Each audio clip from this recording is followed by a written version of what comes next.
रविवार को दिल्ली का जीटीबी अस्पताल गोलियों की तड़तड़ाहट से गूंज उठा था। अस्पताल में एक मरीज की गोली मारकर हत्या कर दी गई।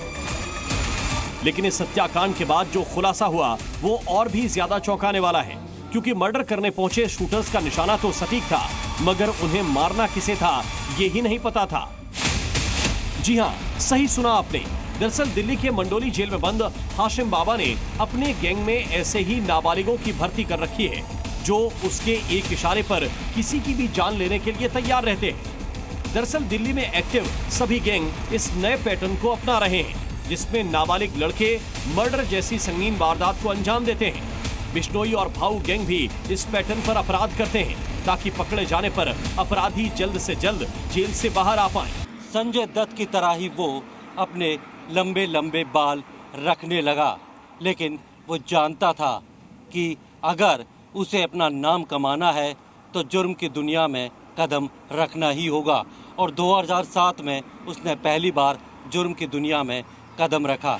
बिश्नोई और भाऊ के बाद अब हाशिम बाबा ने भी ऐसे ही अपराध को अंजाम देने की कोशिश की, लेकिन हाशिम बाबा के इन कम उम्र वाले अपराधियों या कहें इंटर्न शूटर्स ने गलत शख्स की जान ले ली। दिल्ली की यमुना पार में खौफ का दूसरा नाम हाशिम बाबा दरअसल फिल्म स्टार संजय दत्त का बहुत बड़ा फैन है। 90 के दौर में संजय दत्त की फिल्मों से प्रभावित होकर हाशिम उसी हेयर स्टाइल को कॉपी करने लगा। पर्दे पर संजय दत्त को देखकर हाशिम इतना प्रभावित हुआ कि उसने अपने नाम के पीछे बाबा लगा लिया। संजय दत्त की तरह दिखने के लिए गले में सोने की चेन और हाथ में सोने का कड़ा भी पहनने लगा।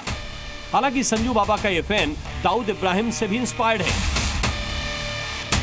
शुरुआत में सट्टेबाजी का कारोबार करने वाला हाशिम जानता था कि कुछ बड़ा करने के लिए उसे सट्टेबाजी से बढ़कर कुछ करना पड़ेगा, और इसी वजह से हाशिम ने हत्या, किडनैपिंग और फिरौती जैसे संगीन अपराध की दुनिया में कदम रख दिया, और कम वक्त में ही क्राइम की दुनिया का क्राउन प्रिंस भी बन गया।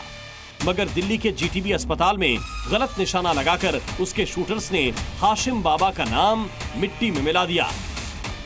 ब्यूरो रिपोर्ट, जी मीडिया।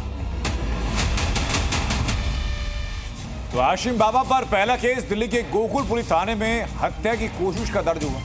हाशिम ने मुस्तफाबाद के नामी गैंगस्टर कासिम पर गोलियां चलाई, लेकिन कासिम इस गोलीकांड में बच गया।